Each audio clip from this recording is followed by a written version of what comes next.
Hari ini kita boleh kembali beribadah di rumah Tuhan. Sekali lagi ibadah yang kita lakukan setiap minggu itu bukan rutinitas agamawi. Betul Bapak Ibu? Kita datang beribadah setiap minggu, kita datang melayani Tuhan karena kita rindu terus bersekutu dan dikuatkan iman kita oleh kehadiran Tuhan, oleh hadiratnya setiap kali kita menikmati ibadah kita. Puji Tuhan, hari ini kita akan sama-sama belajar kebenaran firman Tuhan. Dalam minggu ini kita sama-sama belajar satu tema yang sama, yaitu saling mengingatkan agar terus terhubung dan bertumbuh. Saling mengingatkan, katakan sama-sama, saling mengingatkan. Saling mengingatkan. Coba bilang teman kanan kiri, saling mengingatkan ya. Kita baca di dalam kitab Ibrani pasal 3 ayat 13. Ibrani pasal 3 ayat 13, yuk kita akan sama-sama baca ayat ini. Ibrani pasal 3 ayat 13, 1, 2, 3. Nasihatilah seorang akan yang lain setiap hari, selama masih dapat dikatakan hari ini, supaya jangan ada di antara kamu yang menjadi tegar hatinya karena tipu daya dosa. Firman Tuhan ingatkan kita, nasihatilah seorang akan yang lain setiap hari, selama masih dikatakan hari ini. Bapak Ibu, kita diingatkan untuk saling menasihati. Sebab apa? Tidak ada seorang pun dari kita yang setiap hari selalu kuat. Betul enggak? Kita membutuhkan saudara seiman untuk saling mengingatkan dan saling menasehati. Dan di sini firman Tuhan katakan, selama masih dapat dikatakan hari ini, kita harus saling menasehati, kita harus saling mengingatkan hari ini selama masih ada kesempatan. Sebab apa? Kita enggak tahu apakah besok kita masih punya kesempatan. Kita enggak tahu apakah besok kita masih bisa punya waktu. Kalau dalam bahasa Yunani ketika menggunakan kata waktu atau kesempatan itu ada dua kata yang dipakai. Yang pertama adalah kata kronos. Itu yang akhirnya dikenal kata kronologi. Kronologi itu artinya adalah waktu yang sama atau berulang. Kronos ini, jadi hari ini pagi, nanti siang, sore, besok juga gitu lagi. Pagi, siang, sore, dan itu akan terus berulang. Kemudian ada detik, setelah detik, menit, setelah menit apa Bapak Ibu? Jam, setelah jam, hari, setelah hari, minggu, setelah minggu, bulan, setelah bulan, tahun. Dan itu berbicara waktu yang terus berulang. Itu kata yang dipakai adalah kronos. Tapi ada satu lagi yang namanya kairos. Kairos itu adalah waktu yang hari ini ada, belum tentu besok ada. Kalau di Yunani itu ada sebuah patung kuno gitu. Yang namanya patung Kairos, itu patungnya itu unik. Jadi patungnya ini adalah patung seorang pemuda yang gagah dan tampan, tapi ada spesialnya, model gaya rambutnya.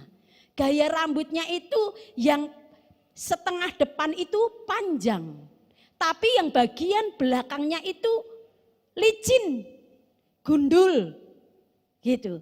Nah, itu sebetulnya memberikan gambaran tentang kata waktu atau kesempatan yang memakai kata kairos. Hari ini mungkin saat engkau memegang kepalanya bagian depan, engkau bisa pegang rambutnya.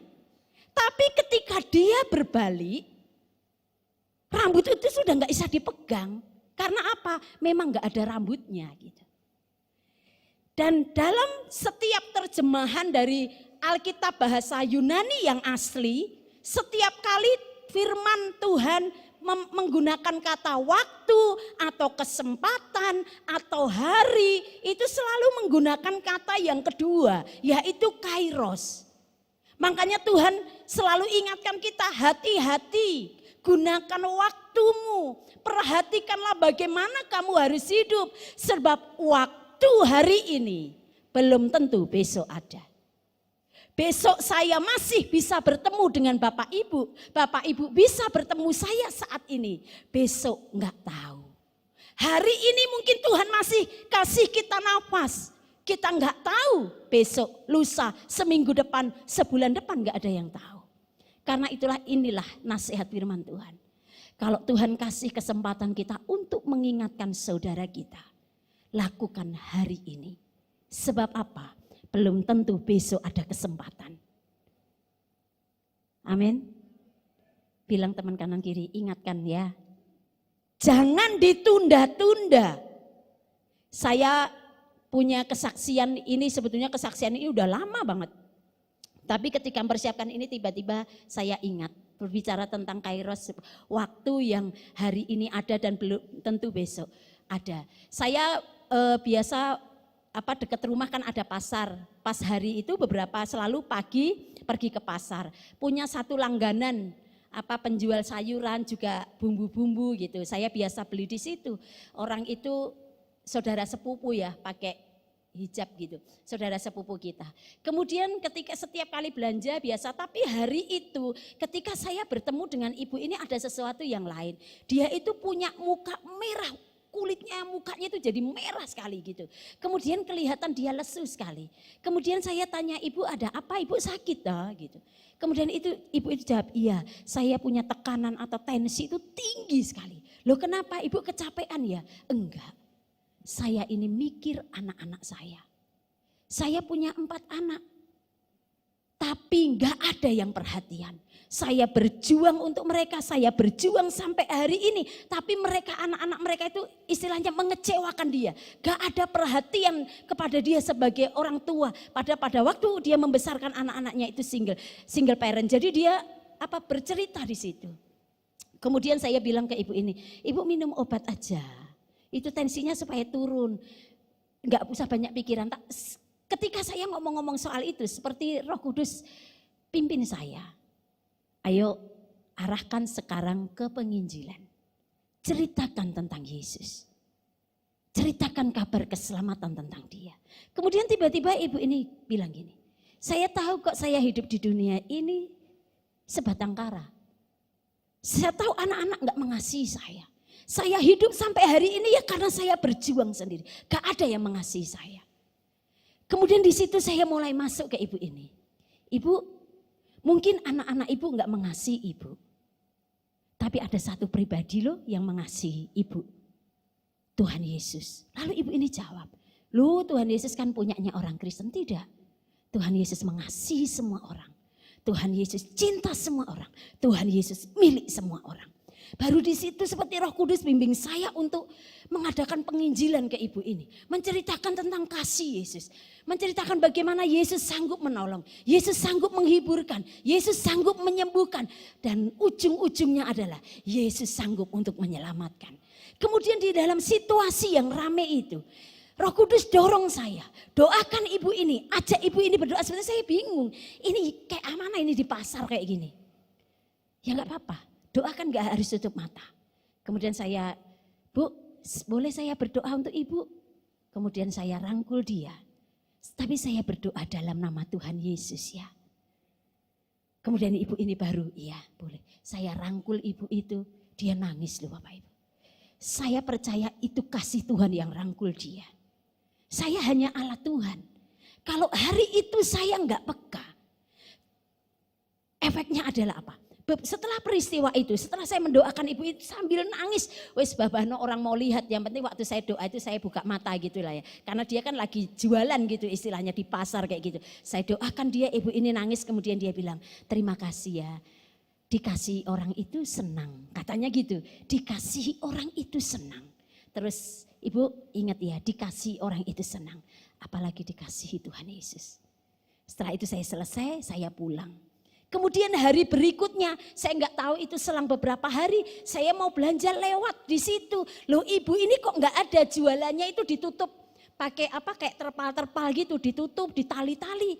Loh kok nggak ada, besoknya lagi nggak ada, besoknya lagi nggak ada.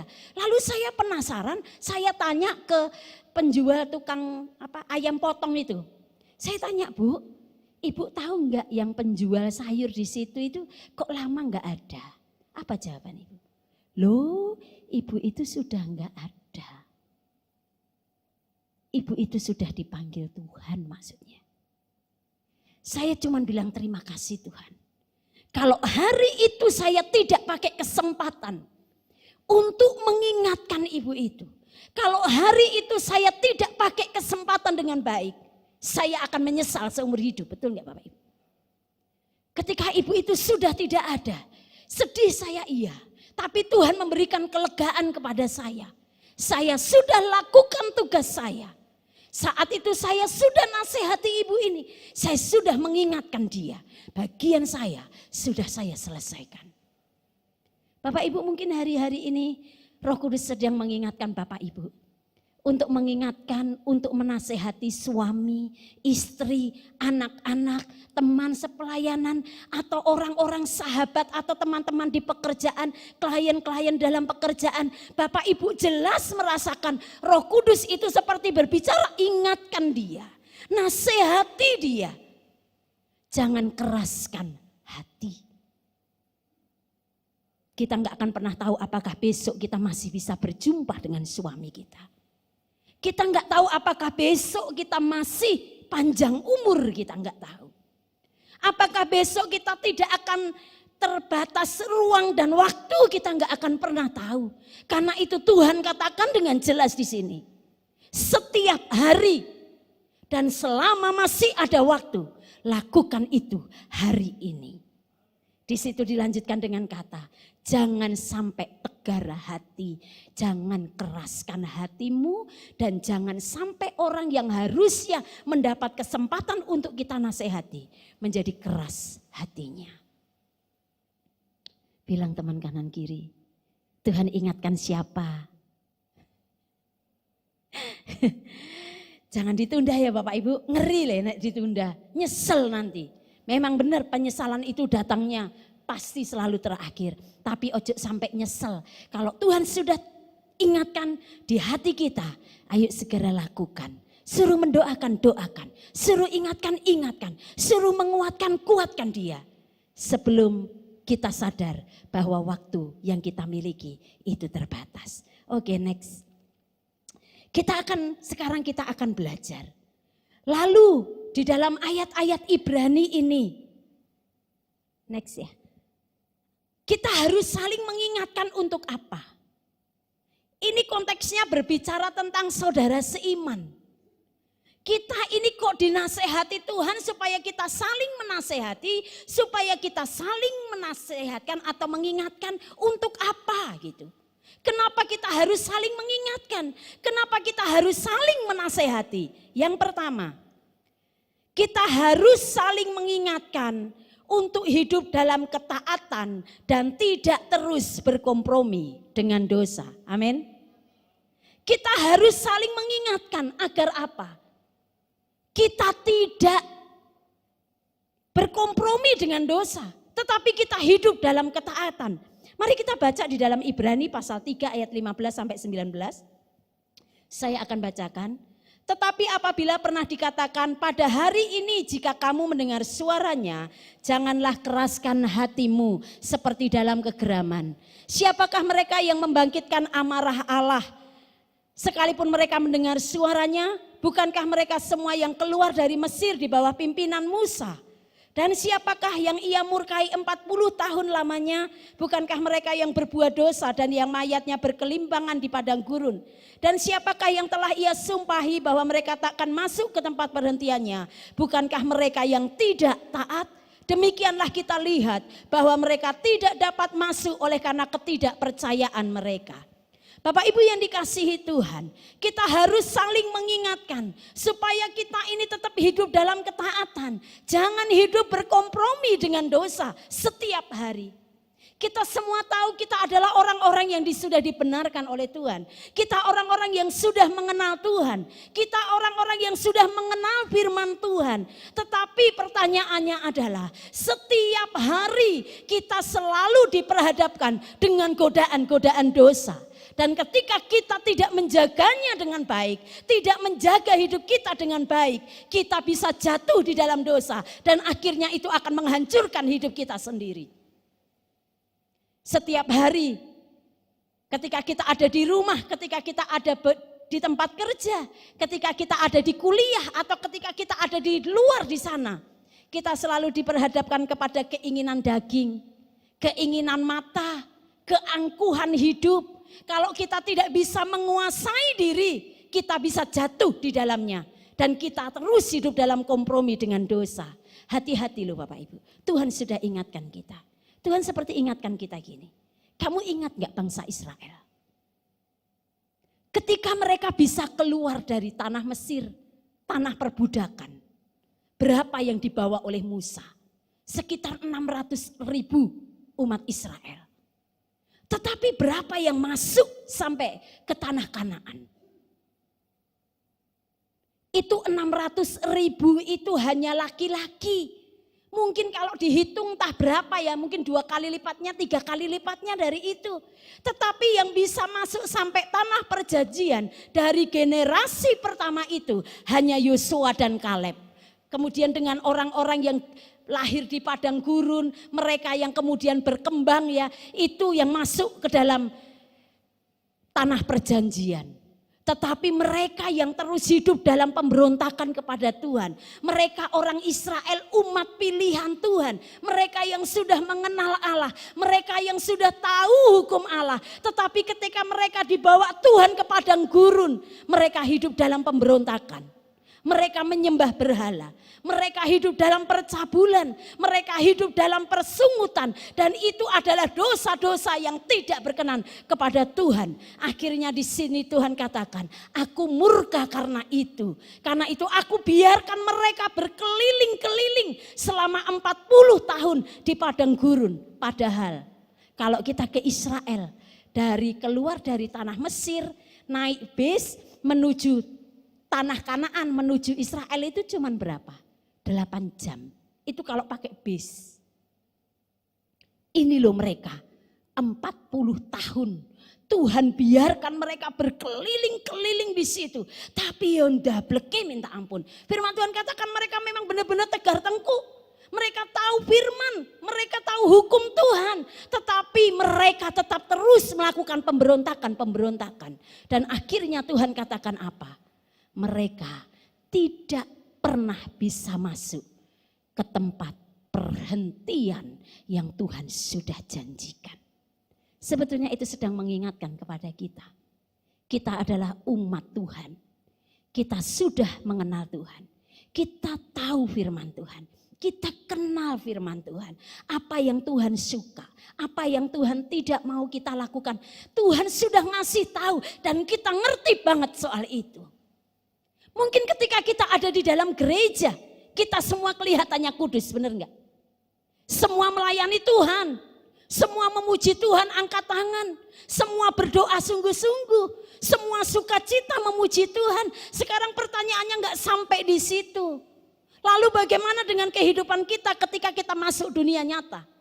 Mulai hari Senin sampai hari Sabtu, ketika kita ada di tempat kerja, ketika kita ada di tempat pendidikan, ketika kita bergaul dengan orang-orang yang tidak kenal Tuhan, ketika ada kesempatan-kesempatan kita untuk hidup di tengah-tengah orang yang tidak percaya, apakah kita berkompromi dengan dosa?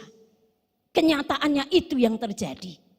Ada orang-orang Kristen yang ngakunya Kristen, yang ngakunya pelayan Tuhan, yang ngakunya adalah pengurus, tetapi ya dalam kesehariannya masih suka sekali hidup berkompromi dengan dosa.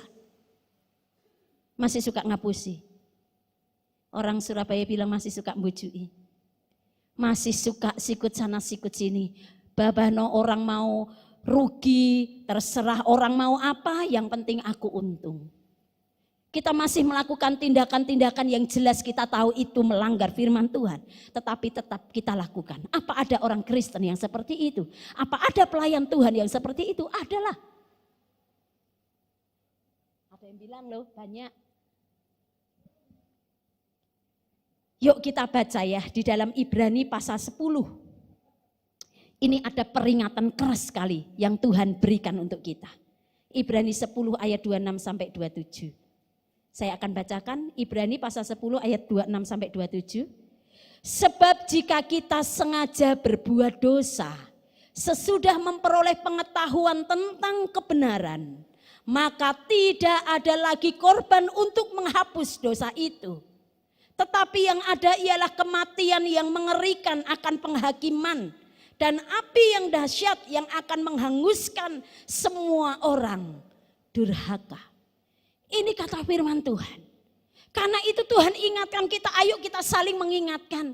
Supaya apa, kita tidak terus hidup berkompromi dengan dosa. Sekalipun engkau orang Kristen, sekalipun kita melayani Tuhan, sudah 10 tahun, 20 tahun, 50 tahun.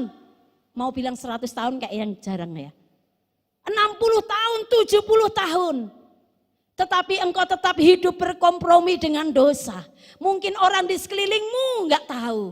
Mungkin pelayan-pelayan Tuhan, teman-teman sepelayanan nggak pernah tahu. Tapi ingat loh, mata Tuhan itu lihat kita. Mata Tuhan itu mengawasi hidup kita. Mungkin kita bisa kelihatan suci, kelihatan rohani. Tetapi Tuhan nggak bisa ditipu dengan sandiwara kita.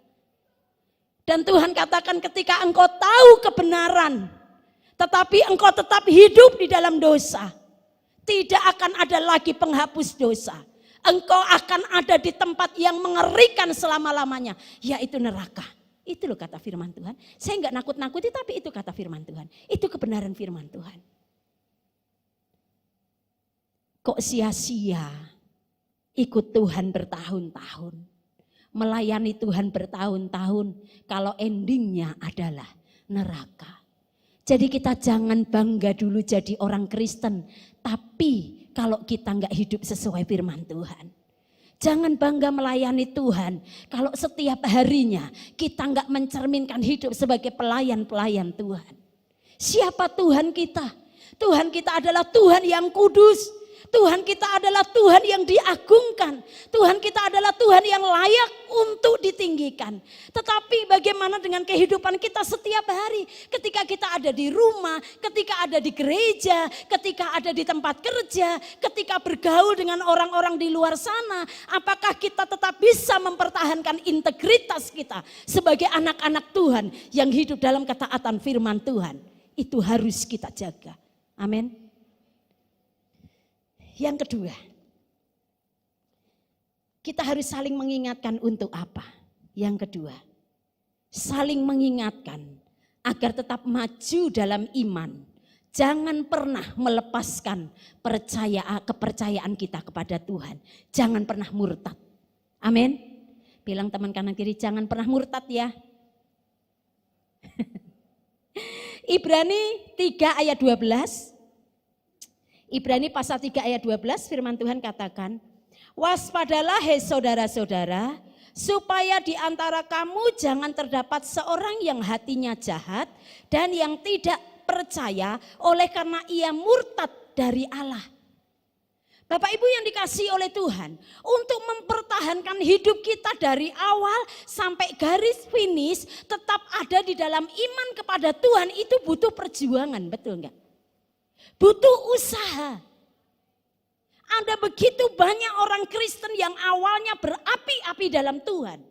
Ada orang Kristen yang awalnya di tengah jalan dia setia sekali melayani Tuhan. Tetapi pada akhir hidupnya mereka justru terhilang. Kita nggak bisa pungkiri bahwa dalam hidup ini ada begitu banyak hal yang bisa menggagalkan iman kita. Yang bisa membuat luntur kepercayaan kita kepada Tuhan.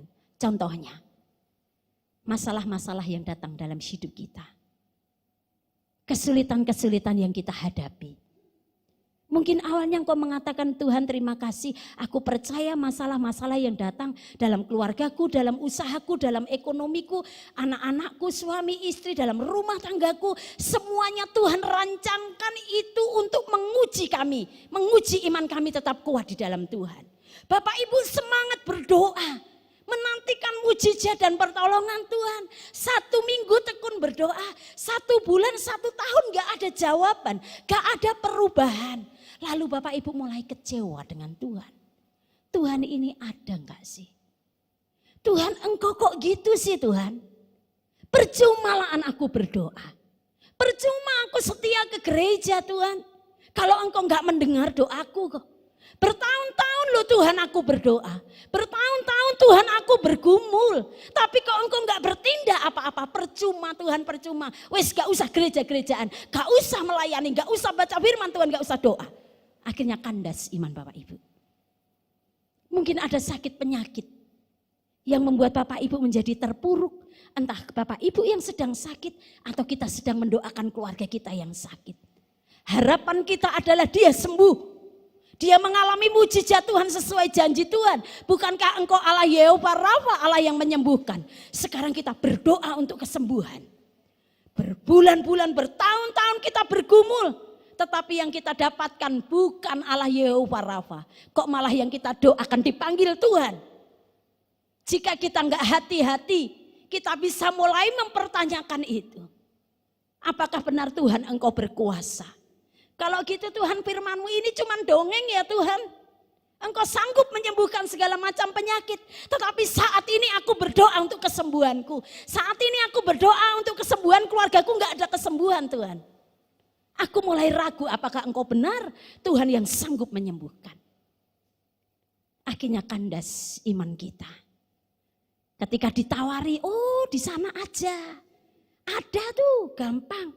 Pengobatan alternatif di sana. Gampang kok caranya. Dibacakan Alkitab loh. Didoakan loh. Tapi bukan dalam nama Tuhan Yesus. Gak apa-apa cuman diklek. Rata lagi.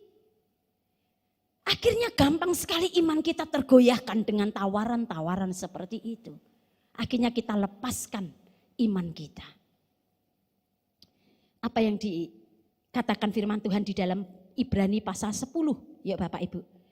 Ibrani pasal 10 ayat 35 sampai 39. Ibrani pasal 10 ayat 35 sampai 39 saya akan bacakan. Sebab itu janganlah kamu melepaskan kepercayaanmu karena besar upah yang menantinya. Sebab kamu memerlukan ketekunan supaya sesudah kamu melakukan kehendak Allah, kamu memperoleh apa yang dijanjikan itu.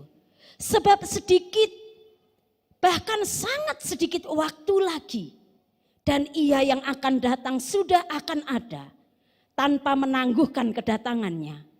Tetapi orangku yang benar akan hidup oleh iman. Dan apabila ia mengundurkan diri, maka aku tidak berkenan kepadanya. Tetapi kita bukanlah orang-orang yang mengundurkan diri dan binasa. Tetapi orang yang percaya dan yang beroleh hidup.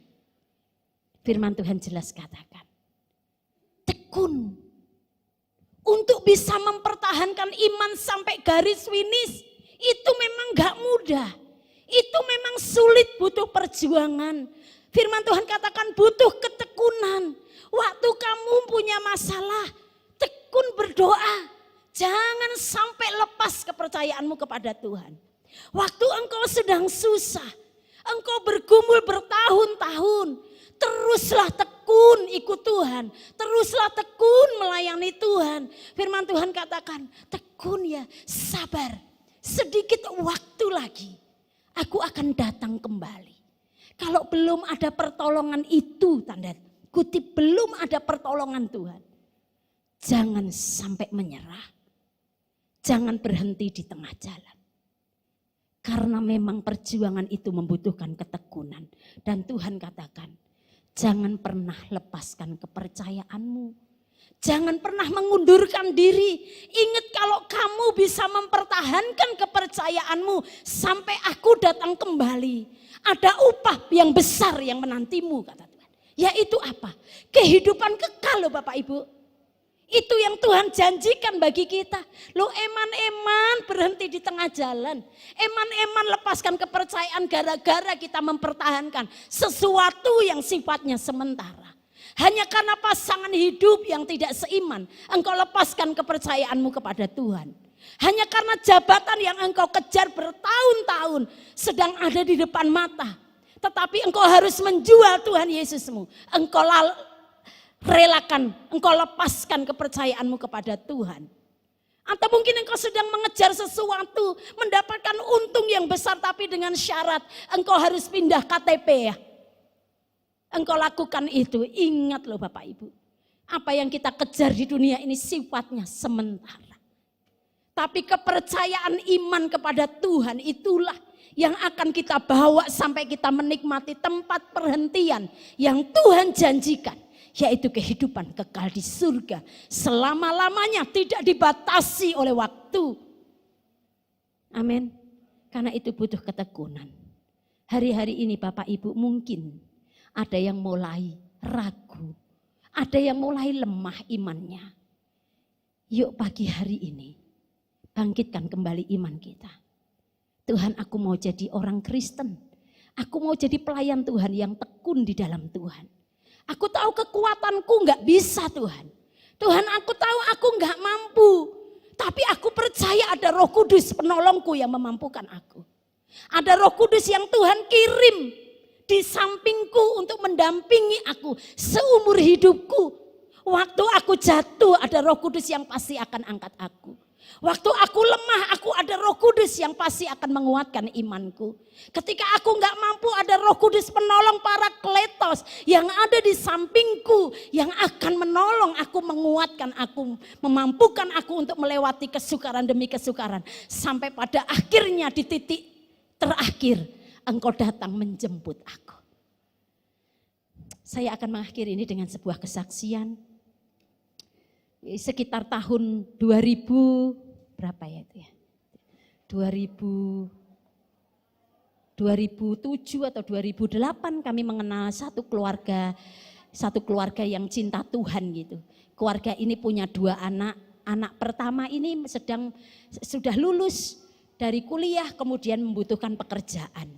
Dia pintar anaknya, laki-laki, pintar anak sulungnya ini, kemudian dia mencari pekerjaan dan akhirnya dari semua lowongan yang dia kirimkan, dia mendapat panggilan dari salah satu untuk menjadi PNS di daerah Aceh.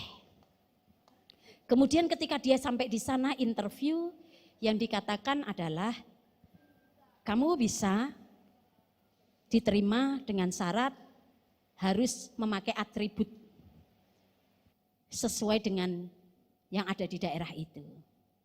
Kemudian syarat yang kedua, setelah beberapa bulan kamu kerja, kamu harus mengganti KTP. Kamu enggak apa-apa tetap ada di dalam kepercayaanmu, tetapi KTP-mu harus diganti. Dia kemudian, ini ya anak Tuhan yang cinta Tuhan, Roh Kudus itu tetap berkarya. Roh Kudus itu seperti mengingatkan dia, tidak. Masa aku hanya untuk aku mengejar menjadi PNS dapat pekerjaan yang baik. Aku harus mengesampingkan Tuhanku. Mungkin hari ini aku harus ganti atribut. 1 bulan, 2 bulan, 3 bulan aku harus ganti KTP. Selanjutnya mungkin imanku yang harus diganti. Dia katakan tidak. Dia tolak hal itu. Dia tolak kesempatan baik itu. Kemudian dia kembali ke Medan. Ketika dia kembali ke Medan, ceritakan sama orang tuanya apa yang terjadi dengan di situ. Kemudian karena orang tuanya ini cinta Tuhan, keluarga ini benar-benar di dalam Tuhan, mereka bersama-sama doa setiap hari. Orang tuanya selalu menekankan kepada anaknya, Tuhan pasti kasih yang terbaik. Tuhan pasti kasih yang terbaik. Sabar, tekun saja. Dan betul loh Bapak Ibu. Dia kembali mencari pekerjaan dengan berusaha, dia tetap cinta Tuhan, tetap sungguh-sungguh dalam Tuhan, tetap berdoa. Dan apa yang terjadi? Satu kali dia mendapat panggilan dari sebuah perusahaan yang dikelola oleh swasta atau luar negeri. asing gitu ya, dari negara asing. Kemudian dia diterima di situ dan Tuhan itu baik. Ketika dia berani bayar harga, Tuhan yang bertanggung jawab memberikan yang terbaik. Dia dapat pekerjaan yang gajinya jauh-jauh melebihi dari apa yang harus dia terima. Yang pertama itu. Kemudian dia tetap bisa mengembangkan imannya. Dia tetap bisa mempertahankan kepercayaannya. Dan dia dapat promosi-promosi yang luar biasa di dalam perusahaan itu. Semua diawali berani bayar harga. Katakan tidak kalau itu untuk melepaskan kepercayaan. Amin. Tuhan kita Tuhan yang bertanggung jawab. Kalau kita mau hidup dalam ketaatan, tidak berkompromi dengan dosa, Tuhan tahu kok. Bayar harganya enggak gampang. Tuhan ngerti perjuangan kita. Tuhan ngerti tetesan air mata kita. Tuhan tahu kecewa sakitnya hati kita, Tuhan ngerti. Tapi ketika kita berani bayar harga itu untuk tidak pernah melepaskan kepercayaan kita sampai garis akhir, Tuhan hargai itu dan Tuhan akan memberkati dan menolong hidup kita. Bukankah dia Tuhan adalah gembala yang baik? Apa yang kamu khawatirkan, apa yang kamu makan kah? Apa yang kamu minum, apa yang akan kamu pakai, itu dicari bangsa-bangsa yang tidak mengenal Tuhan. Kita adalah umat pilihan Tuhan. Kita adalah anak-anak Tuhan. Selama kita hidup taat kepada Tuhan. Selama kita tetap ada di dalam iman kita. Dia gembala yang baik itu pasti bertanggung jawab atas hidup kita. Hanya Tuhan membutuhkan kita belajar tekun, belajar sabar, belajar menikmati apa yang ada. Dan sabar untuk tunggu waktunya Tuhan. Tuhan pasti akan bertindak. Amin. Puji Tuhan, saya mengajak Bapak Ibu akan bangkit berdiri. Haleluya. Terima kasih Tuhan. Bapak Ibu yang dikasihi oleh Tuhan, biarlah kesempatan hidup yang masih Tuhan berikan pada kita, kita gunakan sebaik mungkin untuk menyenangkan hati Tuhan. Menjadi berkat bagi sesama. Sehingga ketika kita menjalani hidup ini, kita sama-sama kuat di dalam Tuhan. Kita saling membutuhkan, kita perlu saling menguatkan. Saya akan tutup ini dengan pernyataan dari seorang yang hamba Tuhan yang bernama Rick Warren. Beliau mengatakan seperti ini, dengan saling menasehati atau mengingatkan akan melindungi kita dan sesama kita dari kegagalan iman. Kita nggak mau gagal dalam iman kita. Kita mau jadi pemenang sampai kita mendapatkan janji mahkota kehidupan kekal di surga. Tekun terus dalam Tuhan. Tuhanku mau menyenangkanmu. Haleluya. Terima kasih Tuhan, Engkau baik. Tuhanku mau menyenangkanmu. Tuhan bentuklah hati ini jadi bejana untuk hormat-Mu. Jadi bejana untuk hormat-Mu, cemerlang bagai emas murni. Tuhan ku serahkan hidupku, Tuhan ku serahkan hidupku. Semua ku berikan padamu, semua ku berikan padamu.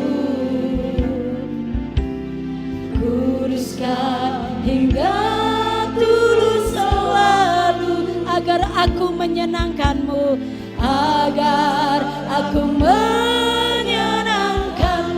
Sama-sama katakan menyenangkanmu, menyenangkanmu, senangkanmu. Hanya itu kerinduanku, menyenangkanmu.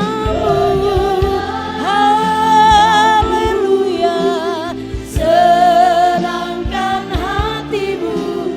Hanya itu kerinduanku. Bapak Ibu yang dikasihi oleh Tuhan, pagi hari ini saya memberikan kesempatan kepada Bapak Ibu untuk merenungkan sejenak kebenaran firman Tuhan. Firman Tuhan mengingatkan kita, jangan terus berkompromi dengan dosa. Dan jangan pernah lepaskan kepercayaanmu apapun yang terjadi. Tetaplah tekun mempertahankan iman kita sampai kita mencapai garis akhir, sampai kita mendapatkan janji mahkota kehidupan kekal itu dari Tuhan. Tuhan tahu itu gak mudah, Tuhan tahu itu gak gampang, tetapi ada Roh Kudus yang memampukan. Saat sulit ada Roh Kudus yang menolong, saat susah ada Roh Kudus yang menghibur, saat tidak mampu ada Roh Kudus yang memampukan. Kita bisa kuat, kita pasti kuat karena kita punya penolong Roh Kudus. Libatkan dia setiap hari agar kita kuat dan kuat sampai garis akhir. Hari ini kita mau sama nyanyikan pujian ini sebagai doa kita. Tuhan, aku mau menyenangkan-Mu. Tuhan, aku mau menyenangkan. Mari kita sama-sama angkat tangan kita sebagai doa di hadapan Tuhan. Tuhan, bentuklah hati ini jadi bejana untuk hormat-Mu. Cemerlang bagai emas murni, Tuhan ku serahkan hidupku. Tuhan ku serahkan hidupku. Semua ku berikan padamu. Kuduskan hingga tulus selalu. Kuduskan hingga tulus selalu. Aku yuk kita angkat dua tangan kita menyenangkan-Mu. Haleluya, haleluya, amin, haleluya. Senangkan-Mu, hanya itu kerinduanku. Menyenangkan-Mu, senangkan hatimu.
Kita percaya siang hari ini kita penuh dengan sukacita, amin.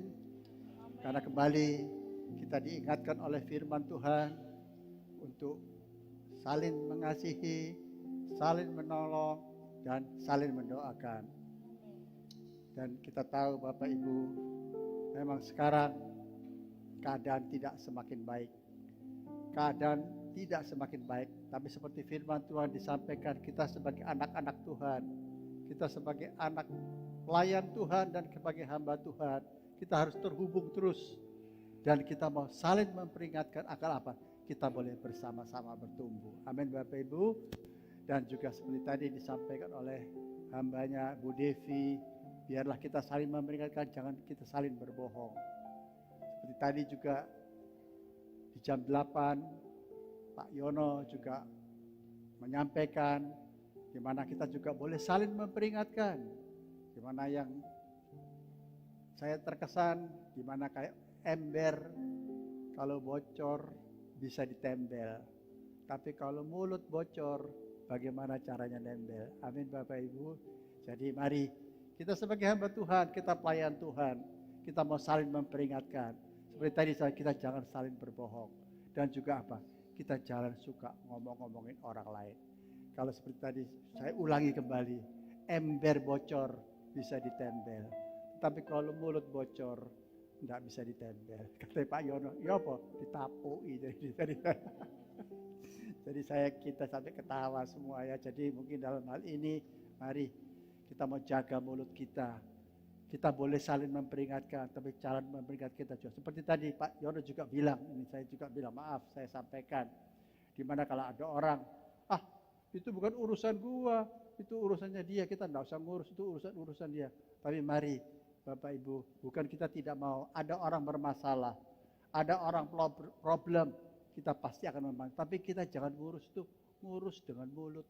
Kita enggak ikut apa-apa, tapi kita banyak mulut. Jadi mungkin dalam kita saling memperingatkan, khususnya pada siang hari ini. Firman Tuhan di sana, kita saling memperingatkan. Mari kita mau saling memperingatkan. Jadi mari kita mau jaga mulut kita. Memang dari mulut kita bisa mengeluarkan berkat. Tapi dari mulut kita juga kita bisa mengeluarkan kutuk. Kita bisa ngomong fitnah. Dan kita bisa ngomong tidak karu-karuan. Amin Bapak Ibu. Jadi mari kita seluruh sidang jemaat Ebenezer dan satelit-satelit. Kita mau jaga apa? Kita jaga mulut kita. Kita mau terus terhubung dengan house family. Kita saling mendoakan, kita saling menasehati, kita mau saling memperingati. Tapi mari apa? Kita juga saling menggosip. Jangan saling menggosip. Amin. Kita jalan ngomong-ngomong yang kurang baik. Dan pada siang hari ini adalah awal daripada bulan Juli, di mana kita akan memberikan perpuluhan di rumah Tuhan. Untuk itu mari kita mau bersama-sama berdoa, kita mau memberikan perpuluhan di rumah Tuhan dan untuk memberikan persembahan. Mari kita mau bersama-sama berdoa. Bapa kami yang ada di dalam surga, segala puji syukur kami panjatkan ke dalam hadirat-Mu. Terima kasih buat siang hari ini. Kami ada di rumah Tuhan. Kami boleh mengawali bulan Juli di rumah Tuhan. Dan kami sudah bersama-sama memuji serta membesarkan nama Tuhan. Kami juga bersama-sama mendengarkan firman Tuhan. Firman Tuhan yang berjudul memperingatkan. Di mana kita boleh saling memperingatkan. Hari ini selama Tuhan masih memberikan nafas dalam kehidupan kita, kita boleh saling memperingatkan. Dan kita mau terus terhubung. Dan kita mau bertumbuh bersama-sama. Dan juga pada siang hari ini, kami akan memberikan perpuluhan di rumah Tuhan. Seperti firman Tuhan yang menyampaikan, di mana berikanlah perpuluhan di rumah Tuhan sebagai persediaan di rumahku. Dan kami memberikan perpuluhan di rumah Tuhan. Terima kasih Tuhan sudah memberkati kami sepanjang minggu lalu. Bulan Juli Tuhan sudah memberkati kami. Dan sekarang kami akan memberikan perpuluhan kami di rumah Tuhan. Dan biarlah berkat Tuhan, pimpinan Tuhan, dan penyertaan Tuhan akan terus memberkati seluruh sidang jemaat pada bulan Juli dan selanjutnya. Biarlah berkat usaha, berkat kesehatan, dan berkat dan lain-lainnya akan terus menyertai seluruh sidang jemaat. Sehingga melalui pelayanan daripada sidang jemaat, nama Tuhan semakin dipermuliakan. Dan biarlah uang perpuluhan yang sidang jemaat berikan di rumah Tuhan, kami akan pakai dengan takut akan Tuhan. Dan biarlah kami mempertanggungan setiap sen di hadapan Tuhan. Terima kasih Tuhan, terima kasih. Terima kasih buat kesempatan yang amat indah. Kami boleh memberikan perpuluhan di rumah Tuhan untuk kemuliaan dan kebesaran nama Tuhan. Terima kasih Tuhan, terima kasih. Dan juga akan memberikan persembahan juga di rumah Tuhan. Kami percaya Tuhan memberkati seluruh tangan-tangan, Tuhan memberkati seluruh keluarga, Tuhan akan terus memberkati seluruh sidang jemaat untuk kemuliaan dan kebesaran nama Tuhan. Dalam nama Tuhan Yesus Kristus, Tuhan dan Juru Selamat kami yang hidup, kami sudah berdoa dan mengucap syukur. Mari kita yang percaya bersama-sama mengatakan, amin. Mari kita pujikan Hitungmu berkat satu persatu. Dan kami persilahkan Bapak Ibu untuk memberikan perpuluhan dan mungkin Bapak Ibu yang akan memberi persembahan, kami persilahkan untuk mengambil persembahan, untuk mengambil persembahan.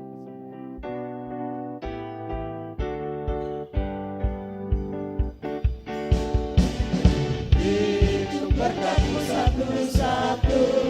Ingat semua janganlah lupa, bilang semua satu persatu, dan kau lihat cintamu atas semua. Hitung berkatu satu-satu.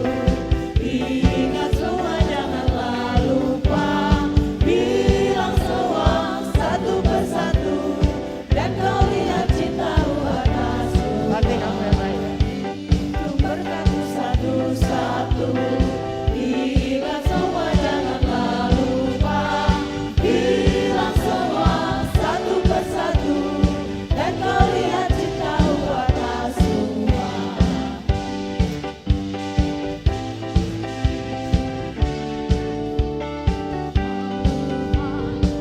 Bilang semua satu persatu, dan kau lihat cintamu atas semua.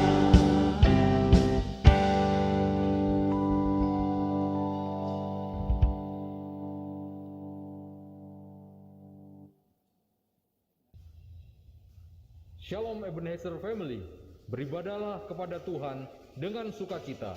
Datanglah ke hadapannya dengan sorak-sorai. Bagi Bapak Ibu yang pertama kali hadir, kami ucapkan selamat datang dan selamat bergabung dalam keluarga besar GSJA Ebenezer. Berikut kegiatan gereja selama sepekan.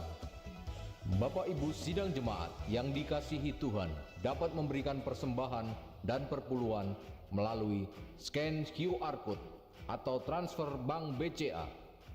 Bagi Bapak Ibu sidang jemaat yang mengikuti ibadah onsite dapat memberikan secara langsung melalui kantong persembahan yang kami edarkan dan melalui mesin EDC ataupun amplop di pintu masuk yang telah kami sediakan, baik untuk persembahan, perpuluhan, dana pembangunan, dan dana misi.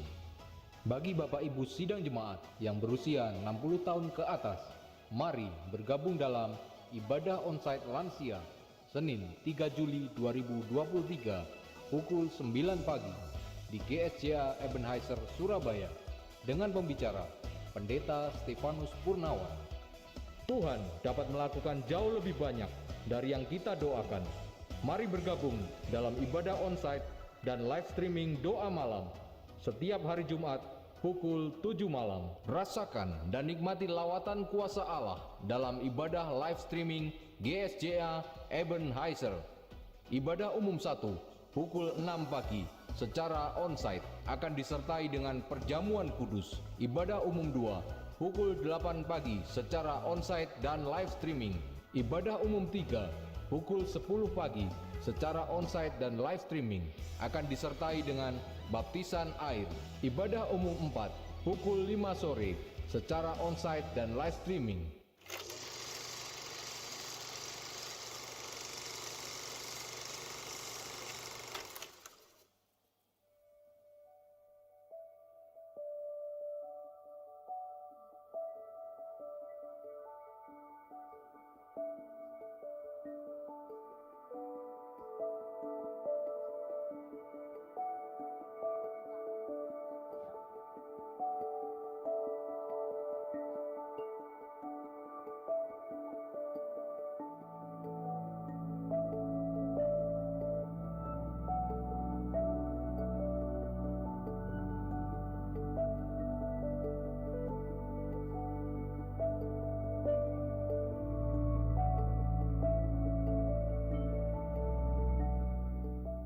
Mari bergabung dalam doa puasa setiap hari Jumat mulai pukul 6 pagi sampai pukul 5 sore. Akan disertai dengan ibadah doa puasa pukul 12 sampai pukul 1 siang di GSJA Ebenezer Surabaya. Datanglah bersama keluarga dan sahabat terkasih sehingga mereka pun beroleh berkat di dalam hadirat Tuhan. Hadirilah ibadah onsite dan live streaming doa pagi setiap hari Selasa sampai Sabtu pukul 5 pagi.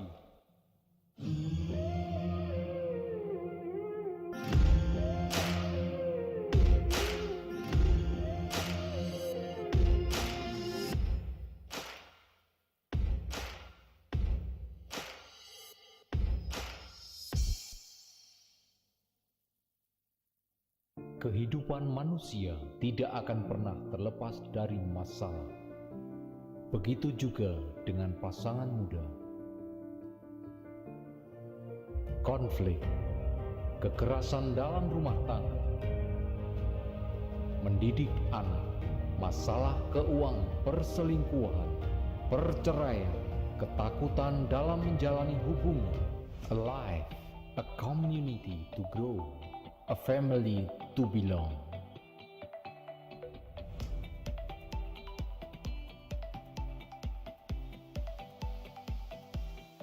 Komunitas Alive hadir untuk membekali anggotanya, membangun keluarga yang kuat, berakar dan bertumbuh dalam iman Kristus. Kegiatan Alive yang membuat anggota semakin akrab, kuat dan kompak. Komunitas yang bertumbuh dan saling menguatkan. Selain orang tua, anak-anak juga diberkati dalam Kids Corner. Mari bergabung dan bertumbuh bersama.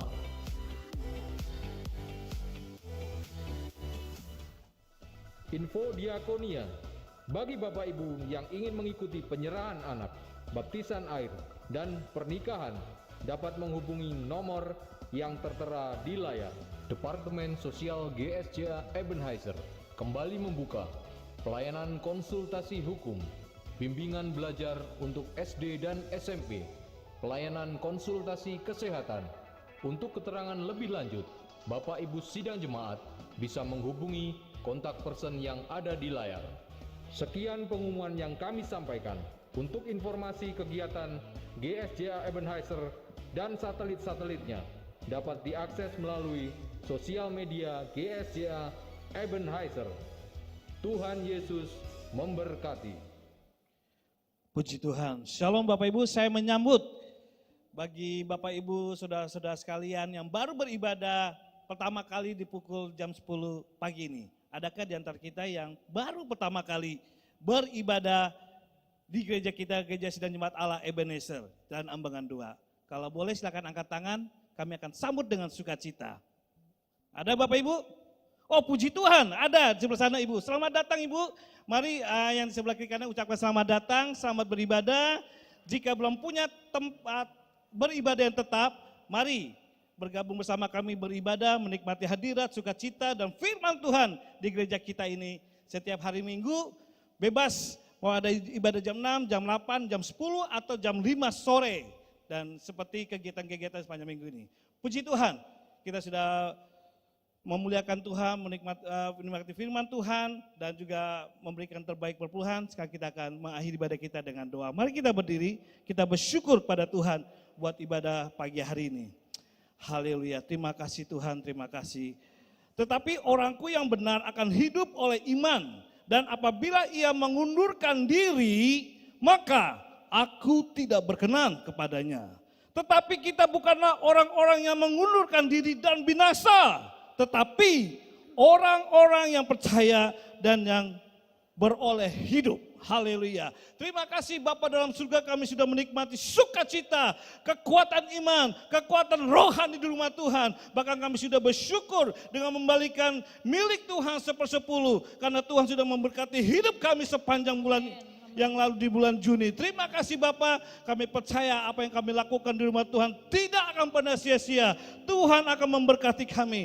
Dan sepanjang hari ini dan sepanjang minggu yang akan kami lewati, kami percaya kami akan melakukan firman Tuhan dan kami akan menikmati mujizat-mujizat firman Tuhan supaya kami boleh hidup terus berkenan pada Tuhan dan menjadi kesaksian. Terima kasih Bapa, terima kasih Tuhan, terima kasih. Sekarang mari kita klaim janji Tuhan dengan firman Tuhan berkata kepada kita semua, Tuhan memberkati engkau dan melindungi engkau. Tuhan menyinari engkau dengan wajahnya dan memberikan engkau kasih karunia. Tuhan menghadapkan wajahnya kepadamu dan memberikan engkau damai sejahtera.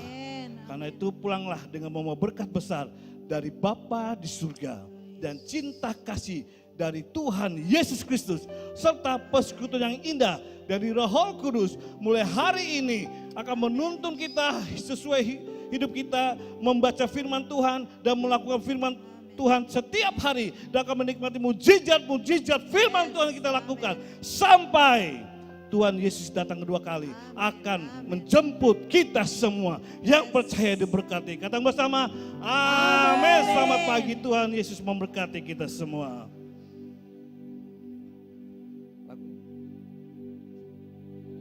Haleluya. Terima kasih Tuhan.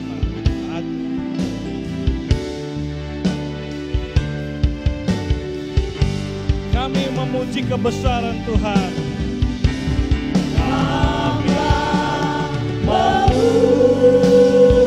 Ya, kebesaran-Mu. Terima kasih Bapa. Ajaib Tuhan. Ajaib Tuhan. Hamba memuji kebesaran-Mu Tuhan. Perbuatan-perbuatan ajaib-Mu, terima kasih.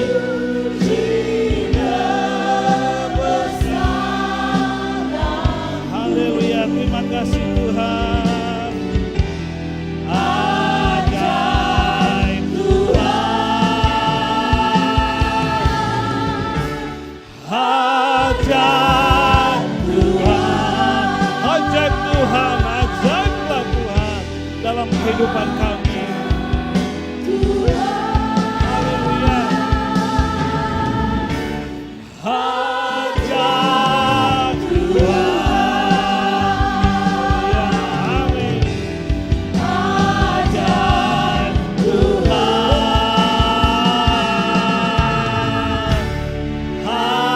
Ajaib Tuhan.